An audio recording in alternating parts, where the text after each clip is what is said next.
വെടിനിർത്തൽ ധാരണ തകർന്നതിനെ തുടർന്ന് ഇറാനുമായുള്ള യുദ്ധത്തിൽ അമേരിക്കൻ പ്രസിഡന്റ് ഡൊണാൾഡ് ട്രംപിന്റെ നയങ്ങൾക്കെതിരെ രാജ്യത്ത് ജനരോക്ഷം ശക്തമാകുന്നു.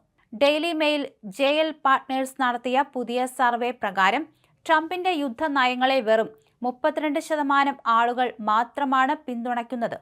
അതേസമയം സൈനിക നടപടി തെറ്റായ തീരുമാനമായിരുന്നുവെന്ന് 49% പേർ അഭിപ്രായപ്പെട്ടു. യുദ്ധത്തിൽ 17 അമേരിക്കൻ സൈനികർ കൊല്ലപ്പെടുകയും 100-ലധികം പേർക്ക് പരിക്ക് പറ്റുകയും ചെയ്ത സാഹചര്യത്തിൽ ട്രംപിന്റെ മൊത്തത്തിലുള്ള ജനപ്രീതി 44% ഇടിഞ്ഞു. സ്വന്തം പാർട്ടി അനുഭാവികൾക്കിടയിലും ട്രംപിനുള്ള പിന്തുണ മുൻമാസങ്ങളെ അപേക്ഷിച്ച് കുറഞ്ഞു വരുന്നതായി സർവേ വ്യക്തമാക്കുന്നുണ്ട്.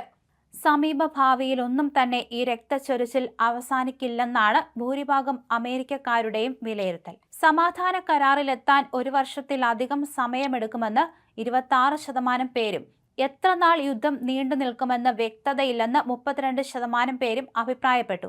സംഘർഷം വീണ്ടും രൂക്ഷമായതിന്റെ പ്രധാന ഉത്തരവാദിത്തം പ്രസിഡന്റ് ട്രംപിനാണെന്ന് 32% വോട്ടർമാർ വിശ്വസിക്കുന്നു. അതേസമയം 19% പേർ മാത്രമാണ് ഇതിൽ ഇറാൻ സർക്കാരിനെ കുറ്റപ്പെടുത്തുന്നത്.